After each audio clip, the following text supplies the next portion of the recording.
Midnight, hidden within the forgotten archives of the Wisconsin Diocese, exists a collection of documents that for over 160 years, the Catholic Church has tried to bury.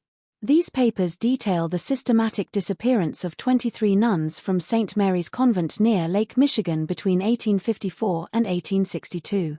024. Church officials have dismissed the records as misinterpretations and administrative errors, but the testimony of 3 separate diocesan inspectors, along with a cache of private correspondence recently discovered sealed within a wall cavity during renovations, tells a story so horrific that even hardened historians have questioned whether such evil could truly exist within hallowed walls.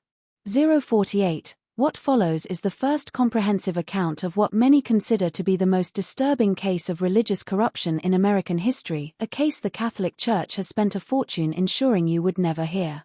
Before we continue with the story of St. Mary's Convent.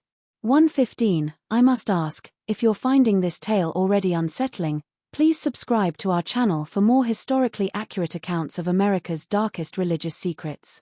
Our community of mystery seekers spans all 50 states. Where are you listening from tonight? Leave a comment below. Now, let's return to the Wisconsin countryside of 1854, where our story begins. 137, heavy morning fog hung over Lake Michigan as Bishop William Quarter's carriage rolled through the gates of what would become St. Mary's Convent. The Catholic Church had purchased the sprawling estate, a former lumber baron's mansion surrounded by 30 acres of dense woodland, with the intention of establishing the first major Catholic institution in the largely Protestant Wisconsin territory. 208. This strategic expansion was part of a broader push to establish Catholic influence in America's rapidly developing frontier regions, where Protestant denominations were already gaining significant footholds. The limestone mansion with its 3 imposing wings and bell tower stood in stark contrast to the humble wooden churches that dotted the Wisconsin landscape. 232, the central building, constructed in 1842, featured Gothic arches and narrow windows that seemed to watch like eyes over the surrounding countryside. 2 wings extended from either side, the east wing intended for the nuns' quarters, the west for the proposed orphanage and infirmary. 252, behind the main structure stood a small chapel, its spire rising above the treetops, visible from miles away across the flat Wisconsin plains.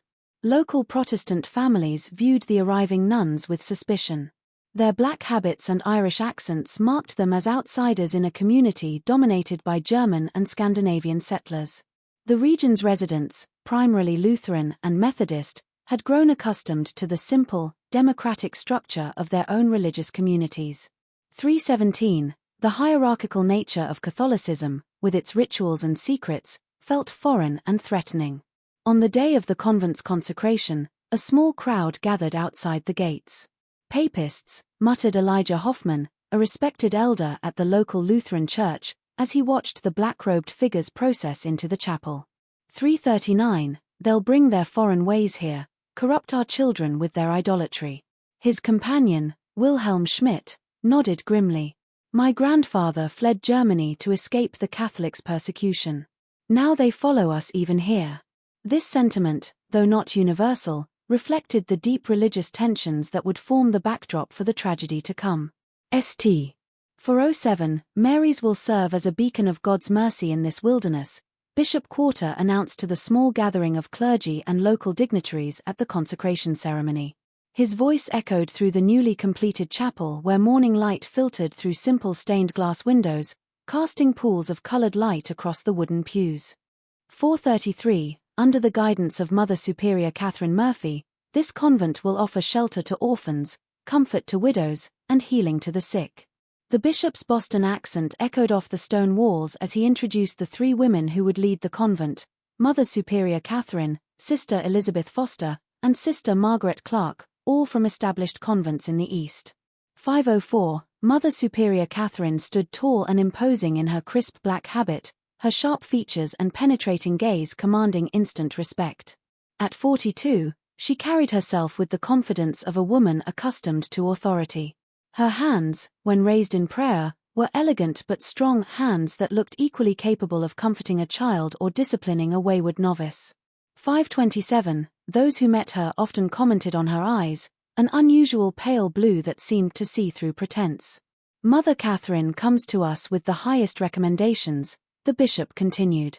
Her work at St. Augustine's in Boston has prepared her well for the challenges of frontier religious life. Sister Elizabeth, 38, with her perpetual smile and soft voice, would oversee the orphanage. 557, plump and maternal with rosy cheeks and gentle hands, she seemed perfectly suited to care for abandoned children. When she spoke, it was always with a slight hesitation, as if carefully considering each word, a trait that many initially interpreted as thoughtfulness rather than calculation. Sister Margaret, 35, with her extensive knowledge of herbal remedies, would establish the infirmary. 622, tall and thin, with a serious demeanor and nimble fingers, she carried herself with the precision of someone who measured medicines by the drop. Her dark eyes missed nothing, and her knowledge of both traditional and modern medical practices had impressed physicians in Boston and New York. 20 younger nuns, most in their 20s and newly arrived from Ireland, completed the founding community. 647, they stood in a perfect line, habits crisp, heads bowed in appropriate humility, as Bishop Quarter blessed each by name: Sister Agnes O'Connor, Sister Bernadette Walsh, Sister Teresa Donovan, Sister Mary Collins, young women who had left behind family and homeland to serve God in a strange new country. 711, their faces, though solemn during the ceremony, occasionally betrayed their youth and uncertainty when they thought no one was watching. The Lord has called us to this wilderness, Mother Catherine addressed her sisters that first evening, candlelight casting long shadows across the refectory. 732, the smell of fresh bread and weak tea hung in the air, and the chill of the Wisconsin autumn seeped through the stone walls despite the large fireplace at the room's end. We will face hardships unknown to our Eastern counterparts. We will encounter suspicion from those who fear our faith. But we shall overcome through devotion and sacrifice. The young nuns, far from home and family, clung to her words like a lifeline in this strange new world. 758, Sister Agnes whispered to Sister Bernadette as they prepared for bed that night, their narrow cots separated by barely an arm's length in the dormitory-style sleeping quarters. Do you think the locals will ever accept us? Her voice trembled slightly, betraying the brave face she had maintained all day. Sister Bernadette squeezed her hand in the darkness.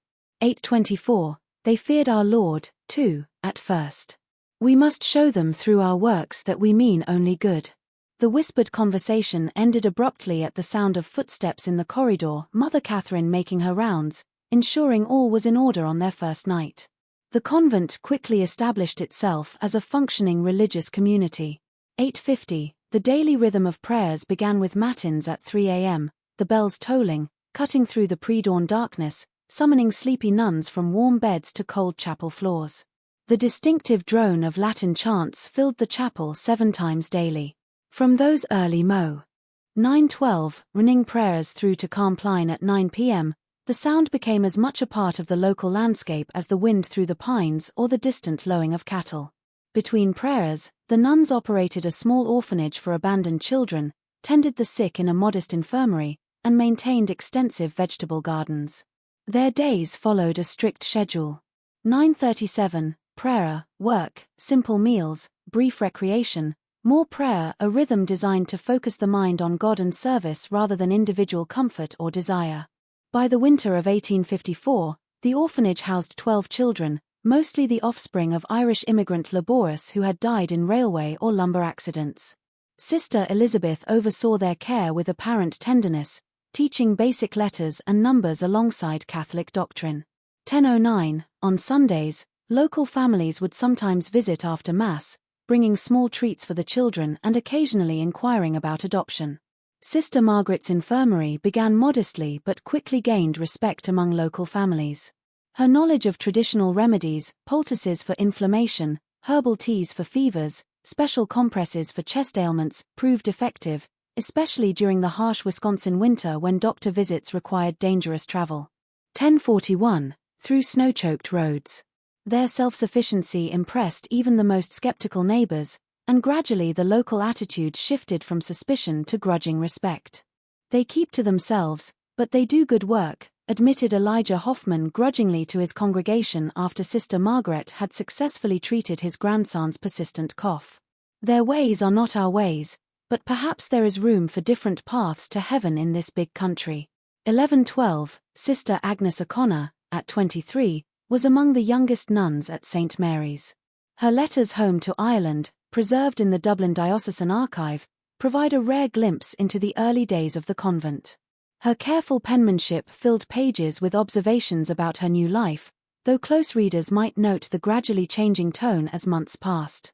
1134, "The work is harder than I ever imagined," she wrote in December 1854, the paper bearing smudges suggesting tears had fallen as she wrote. "My hands are raw from washing linens in ice-cold water, and the chapel stones feel like ice beneath our knees during morning prayers. But Mother Catherine assures us that our sacrifices please God." 1157, "Sister Elizabeth has been particularly kind, helping me adjust to this strange country. She brings me extra blankets on the coldest nights and has shown such patience in teaching me the proper care of the orphans. Sister Margaret's remedies saved us during a fever that swept through the orphanage last month." 1221, she continued, "The children burned with such heat we feared we would lose them all. But her tincture of willow bark and honey brought down their temperatures. I believe we are doing God's work, though I confess I still cry myself to sleep some nights missing the green hills of home. What these letters do not reveal." 1240, what Sister Agnes herself might not have fully comprehended were the subtle changes already taking place within St. Mary's walls. Mother Catherine's leadership style, initially merely strict, had begun to shift toward the autocratic. Minor infractions of convent rules, previously addressed with gentle correction, now resulted in increasingly severe penances. 1307, Sister Josephine Brady's hands shook as she attempted to darn a tear in her habit one evening in January 1855. Having accidentally broken silence during afternoon prayers with a sudden cough, she had been assigned to kneel on dried peas while reciting the entire rosary, a penance that left her knees bleeding and swollen. 1333, Sister Mary Collins helped her thread the needle, their eyes meeting in a moment of silent sympathy. "Do not draw attention to her weakness." Mother Catherine's voice cut through the quiet workroom, causing both women to startle. She had entered silently, a skill that increasingly unsettled the younger nuns. "Sister Josephine must learn that discipline is the cornerstone of devotion. Each of you would do well to remember that." By the spring of 1855, St. 1359, Mary's had gained a reputation for exceptional charity. When a measles epidemic swept through the nearby lumber camps, Sister Margaret's infirmary treated dozens of workers regardless of their faith. The convent began receiving modest donations from grateful families, and even Protestant ministers acknowledged the good work being done behind those limestone walls. 1428, what no one outside the convent realized was that life inside St. Mary's was changing in subtle, disturbing ways. The communal meals had become increasingly silent affairs, with nuns keeping their eyes fixed on their bowls of thin soup or plates of plain bread. The recreation hour, once filled with quiet conversation and occasional laughter, grew tense and muted. 1452, young women who had crossed an ocean together, bonded by shared purpose and faith, now moved like shadows, careful not to draw attention. The first strange occurrence came in April 1855 when Sister Agnes failed to appear for morning prayers. Her absence was immediately noticed. 1516, one empty place in the chapel where 20 nuns should stand in perfect formation. The other sisters exchanged quick, concerned glances as Mother Catherine entered, her expression unreadable in the dim candlelight. "Sister Agnes has been called to assist at our mission in Minnesota," Mother Catherine announced to the bewildered community at breakfast, her tone brooking no questions. Her departure was sudden, as such callings often are. 1544, we shall all pray for her success in this new endeavor. Sister Bernadette's spoon clattered against her bowl. "But Mother," she said, "nothing to me." And she fell silent as Mother Catherine's pale eyes fixed on her face. "Are you suggesting, Sister Bernadette, that a bride of Christ requires permission from her fellows rather than her superiors before answering God's call?" The question hung in the air like frost. "No, Mother." 1618, forgive me. Sister Bernadette lowered her eyes to her cooling porridge. No one had seen Sister Agnes pack or leave, and she had mentioned nothing of a transfer in her letters home. But in the strict hierarchy of convent life, No one dared question Mother Superior's explanation further. 1642, that evening in the dormitory, several nuns noticed Sister Agnes's few possessions, her prayer book, the small wooden rosary her mother had given her, the extra woolen stockings for Wisconsin winters, were gone, as if she had indeed packed and departed. But Sister Mary Collins, whose cot had been beside Agnes's, whispered to Sister Teresa Donovan during their brief moments alone in the garden. 1706, her cloak still hung on its peg. Would she have left without it in April in Minnesota? Sister Teresa glanced nervously toward the convent windows. Perhaps she was given a new one for the journey. We should not speculate, Sister. 3 months later, Sister Bernadette Walsh vanished in similar fashion. 1732, the bishop has requested Sister Bernadette's assistance with a delicate matter in Chicago, Mother Catherine explained. She left before dawn to catch the early train. Again, no farewell, no warning, just an empty cell and a hastily provided explanation. This time, Sister Elizabeth elaborated during the nuns' work period. Sister Bernadette showed such skill with the orphans that the bishop has requested she help establish proper procedures at the new foundling home in Chicago. 1805, her voice carried the appropriate mix of pride and pious acceptance, but Sister Mary noticed that her usually warm eyes remained cold as she spoke. By the winter of 1855, 3 more nuns had transferred to distant missions. Each departure followed the same pattern. A young nun, usually one who had drawn attention for her beauty or gentle nature, would simply fail to appear. 1830, one morning, Mother Catherine would announce her reassignment, always to a location too distant for easy verification. Letters sent by worried families to these supposed new assignments would return months later with brief, oddly formal responses that provided few details of their new lives. The responses, when examined years later by handwriting experts, would all be identified as written by the same person, not the missing nuns themselves. 1858, Sister Teresa Donovan was one of the few who dared voice concerns. Tall and strong from years of farm work before taking her vows, with a directness unusual in convent life, she had already drawn Mother Catherine's disapproval for questioning the increasing severity of penances assigned to younger nuns. 1922, it seems strange that Rome would request so many transfers without proper documentation, she whispered to Sister Mary Collins as they worked in the garden in the summer of 1856, their fingers stained with soil as they harvested early carrots. The garden had expanded that year with a new section dedicated to medicinal herbs that Sister Margaret tended personally behind a high fence that none but she and Mother Catherine could enter. 1948, and have you noticed it's always the youngest and prettiest who are called away? Sister Teresa continued, her Irish brogue thickening as it always did when she was upset. First Agnes with her golden hair, then Bernadette with those lovely singing voice, then Catherine with her perfect complexion, and Josephine with her, she trailed off as a shadow fell across the garden bed. 2013, Sister Mary hushed her immediately, glancing nervously toward the convent windows where Sister Margaret stood, watching, her thin face expressionless. Mother Catherine has her reasons. We must trust in her wisdom. The following week, Sister Teresa was gone. Called to a contemplative retreat in Montreal, was the official explanation provided at morning prayers. 2041, Sister Mary, now thoroughly frightened, kept her head down and her thoughts to herself. That evening, as she made her bed, she found a small piece of paper tucked beneath her pillow, a page torn from Sister Teresa's prayer book with a hastily scrawled message in the margin, *, something is wrong. If I disappear, tell Father Ryan. 2101, the sight of her friend's handwriting, the ink still relatively fresh, sent a chill through Sister Mary that had nothing to do with the autumn air seeping through the stone walls. By 1857, the pattern had become impossible to ignore within the convent walls. Of the original 20 junior nuns, only 12 remained. The official explanations continued. 2129, special missions, retreats, transfers to nursing positions during disease outbreaks. To the outside world, St. Mary's continued to function normally.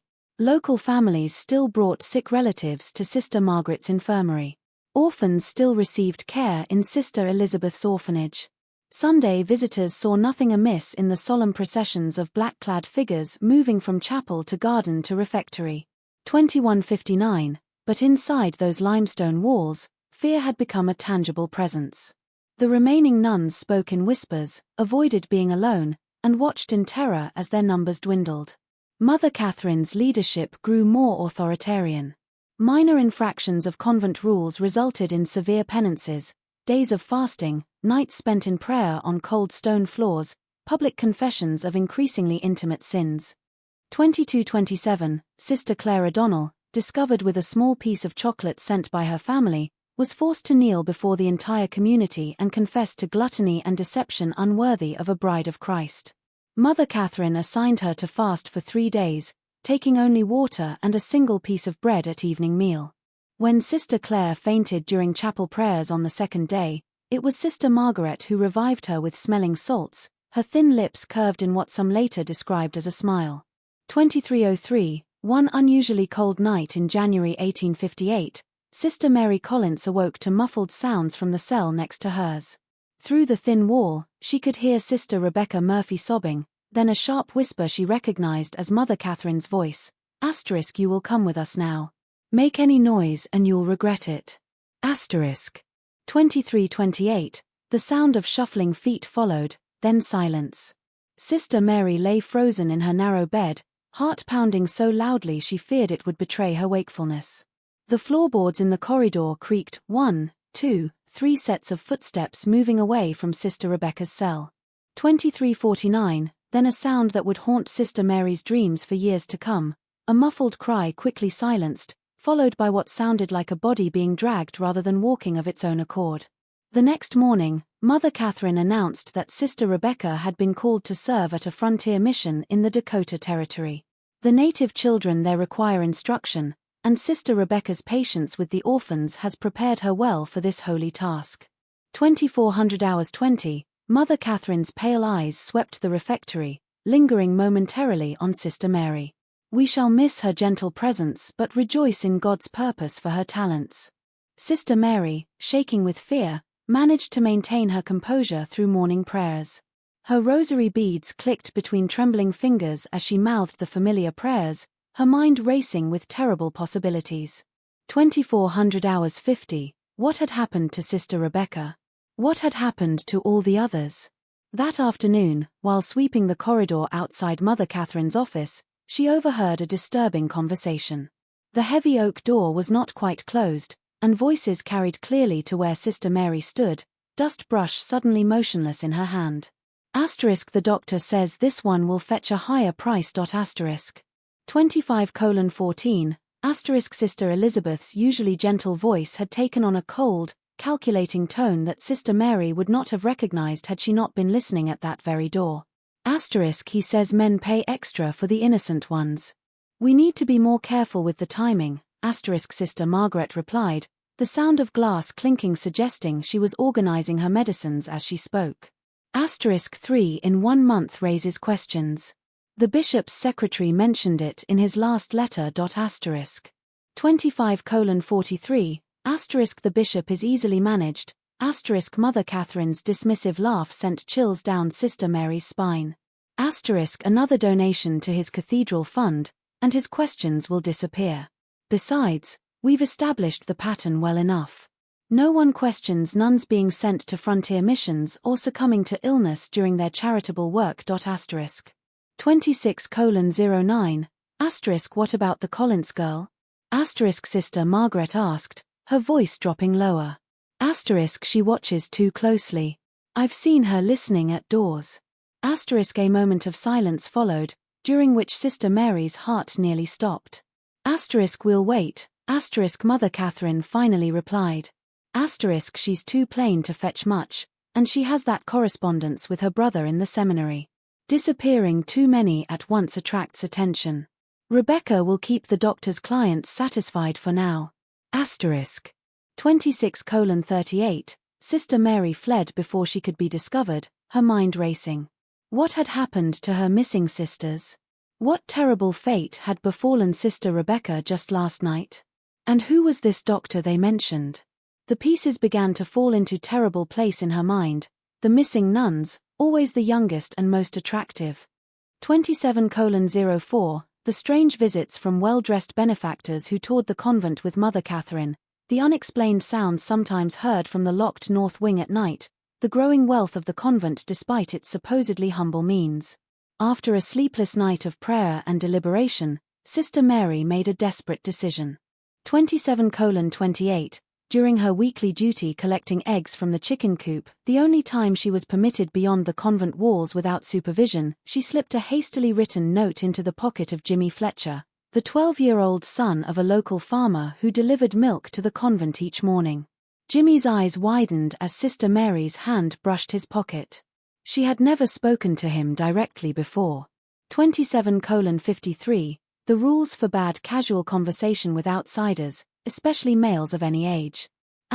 Please deliver this to Father Thomas at St. Joseph's Church in town, she whispered, pressing a small silver cross into the boy's hand.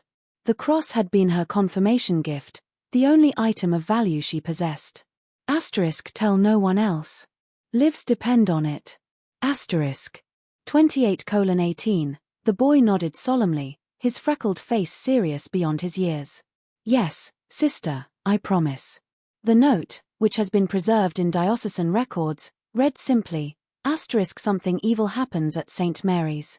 Nuns disappearing, not sent away as claimed. I fear for my life. Please send help. Sister Mary Collins. Father Thomas Ryan, the young Irish priest who received the note, had always harbored reservations about Mother Catherine. 28:50, during his monthly visits to offer Mass at the convent, he had noticed the dwindling number of nuns and found Mother Catherine's explanations vague and inconsistent. But as a mere parish priest, he had limited authority to question a Mother Superior. Father Ryan paced his small study, the worn floorboards creaking beneath his feet as he read and reread Sister Mary's desperate message. The silver cross lay heavy in his palm. 29:17, he recognized it as the type given to young women at confirmation, not something a nun would part with lightly. The urgency of the message, combined with his own growing concerns, demanded action. But what action could he take against a Mother Superior, especially one as well-connected as Catherine Murphy? Rather than confronting Mother Catherine directly, Father Ryan traveled to Milwaukee to speak with his superior, Bishop John Henney. 29:49, the journey took a full day by horseback, the late winter roads alternating between ice and mud. He arrived at the bishop's residence with his cassock spattered and his resolve firm. Bishop Henney received him in a comfortably appointed study, far warmer and more luxurious than Father Ryan's humble parish house. Construction of Milwaukee's new St. 30:13, John's Cathedral dominated the conversation initially, the bishop proudly showing architectural drawings and discussing funding with animation. It will be the finest cathedral west of New York, Bishop Henney declared, his German accent still pronounced despite decades in America. A proper monument to our faith in this Protestant wilderness. 30:38, Father Ryan nodded appropriately, waiting for an opening to introduce his concerns. When the bishop finally asked about his parish, the young priest carefully laid out his observations, the dwindling number of nuns at St. Mary's, the inconsistent explanations, and finally the desperate note from Sister Mary. 31:01, the bishop's expression changed as Father Ryan spoke, his initial warmth giving way to a careful neutrality. These are serious accusations, Father, he said, setting aside the silver cross without examining it closely. Mother Catherine has explained each transfer to my satisfaction. But Your Excellency, 8 nuns have disappeared in less than 3 years, Father Ryan pressed. 31:26, no documentation has been provided for these transfers. No one has received consistent correspondence from these women after they supposedly left.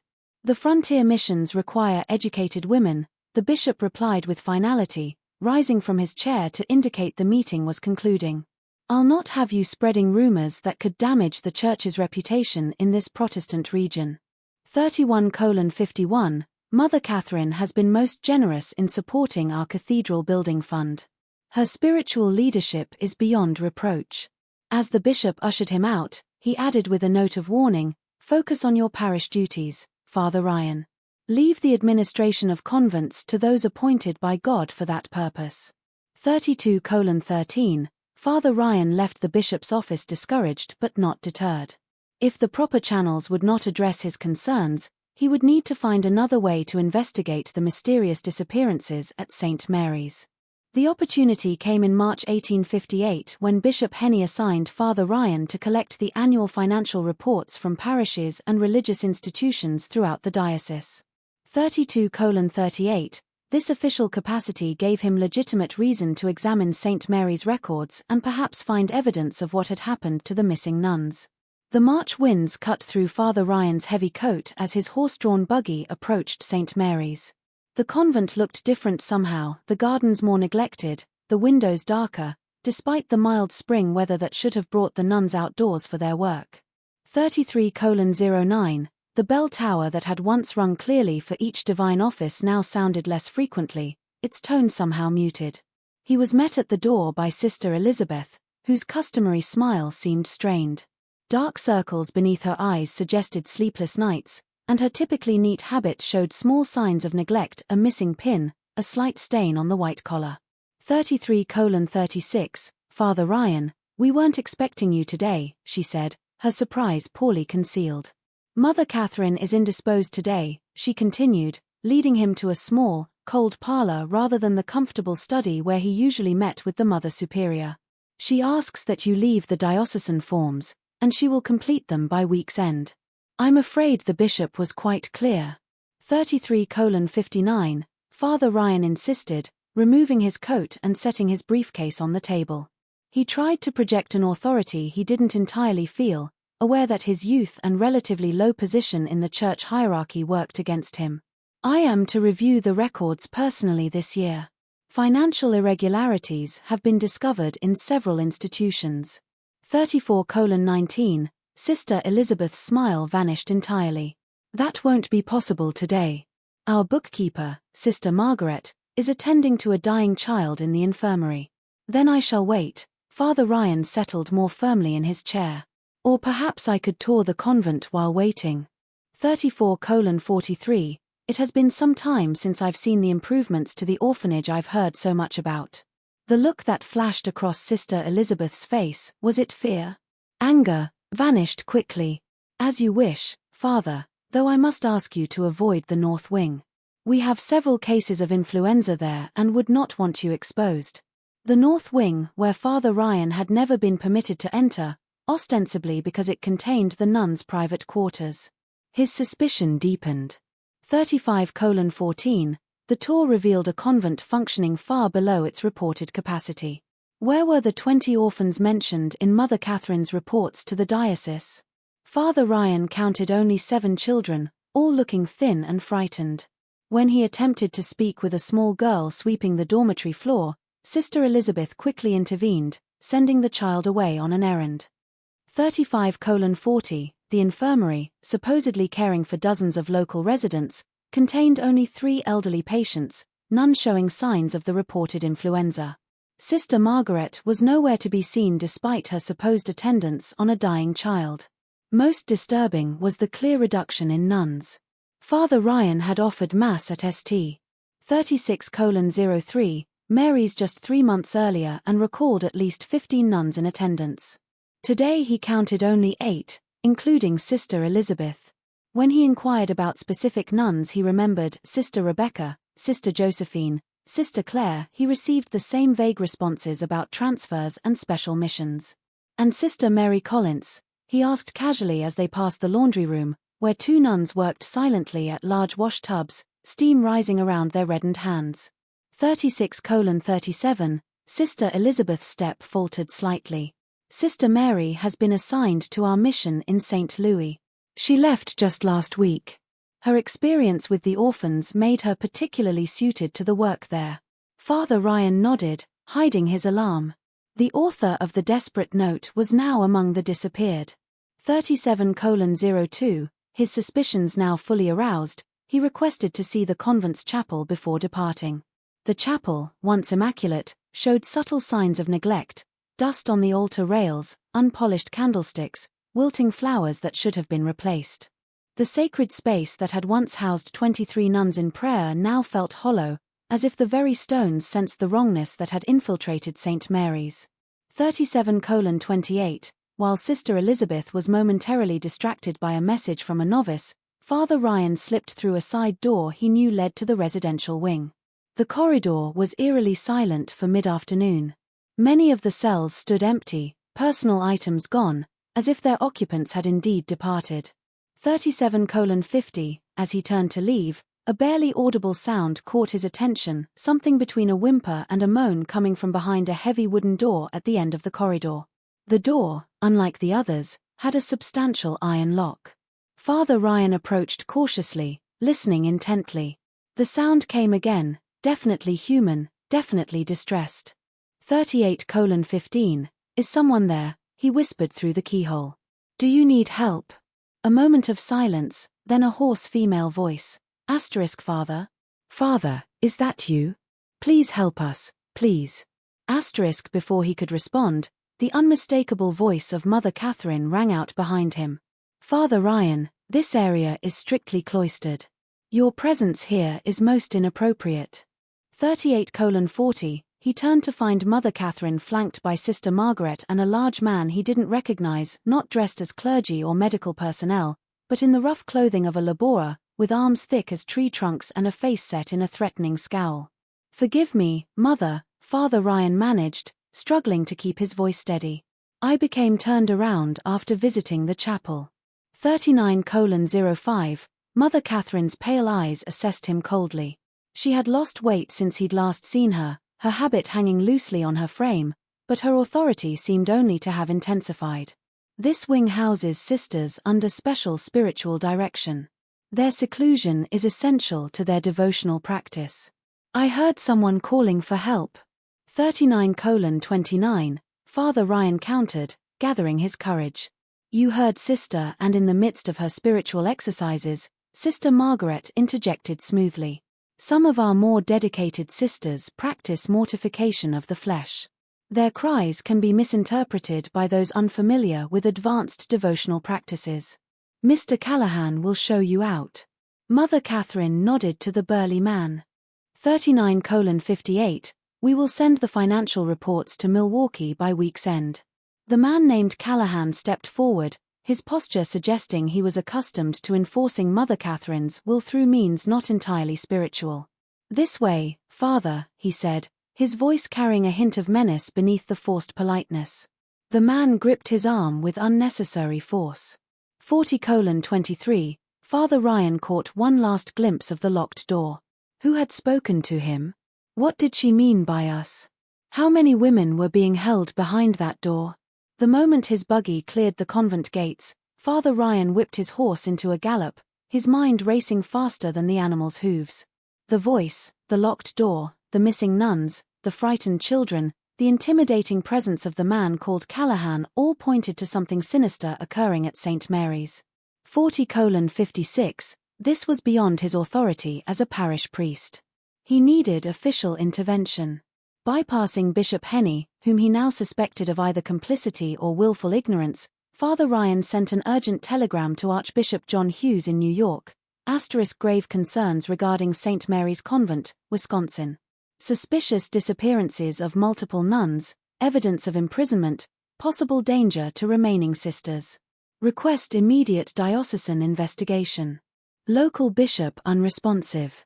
Father Thomas Ryan, St. Joseph's Parish. If you're feeling a chill down your spine as our story unfolds, you're not alone. Our community of mystery seekers often reports physical reactions to these dark historical accounts.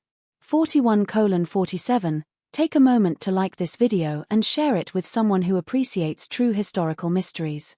Your engagement helps us continue uncovering America's hidden secrets. Now, as we return to 1858, a storm is brewing over St. Mary's Convent that will reveal horrors beyond imagination. Archbishop Hughes, known for his no-nonsense approach to diocesan management, responded swiftly. 42:14, rather than alerting Bishop Henney, he dispatched his personal secretary, Monsignor Patrick Kelly, to conduct a surprise inspection of St. Mary's. Monsignor Kelly arrived unannounced at the convent gates on April 17, 1858, accompanied by Father Ryan and two senior priests from neighboring parishes. 42:40, The spring day dawned clear and mild, the kind of day that typically filled Wisconsin farmers with hope for the coming planting season. But as the clerical party approached St. Mary's, a sense of foreboding seemed to hang over the limestone buildings. Ravens circled the bell tower, their harsh cries breaking the morning stillness. The reception they received spoke volumes. 43:02, Mother Catherine, usually composed and commanding, appeared flustered by their arrival, her pale face flushed with what might have been anger or fear as she recognized Monsignor Kelly's official robes and the sealed documents he carried. 43:24, the convent itself seemed in disarray, with nuns scurrying about in what appeared to be panicked activity. Through an open window, Father Ryan glimpsed two young nuns hastily carrying armfuls of papers toward the kitchen, where the large cast-iron stove burned regardless of the season's warmth. The acrid smell of burning paper drifted through the courtyard. "This is most irregular, Monsignor," Mother Catherine protested as the clerical party entered the main hall. 43:52, her voice, usually controlled and melodious, had taken on a brittle edge. "We have protocols for official visitations. Bishop Henny always sends word weeks in advance. Which is precisely why Archbishop Hughes instructed me to forego such notification," Monsignor Kelly replied coolly. 44:16, in his 50s, with silver hair and the weathered face of a man who had seen both war and peace, the Monsignor projected an authority that even Mother Catherine seemed unable to challenge directly. "I have here a letter bearing the Archbishop's seal, authorizing a complete inspection of this institution, its records, and all its residents. I trust you will cooperate fully." 44:42, Mother Catherine's eyes darted briefly to Sister Margaret, who stood half-hidden in a doorway, her thin face unreadable. Some silent communication seemed to pass between them before Mother Catherine turned back to Monsignor Kelly with a forced smile. "Of course, Monsignor. St. Mary's has nothing to hide. However, I must insist that you respect the enclosure of our cloistered sisters." 45:04, some are engaged in spiritual exercises that must not be interrupted. "My authority extends to all areas of this convent, Mother Catherine," Monsignor Kelly replied, unfolding the Archbishop's letter and holding it before her. "No exceptions." What followed was a day-long investigation that would later be described in Monsignor Kelly's 40-page report as unveiling a tableau of horrors unprecedented in the modern church.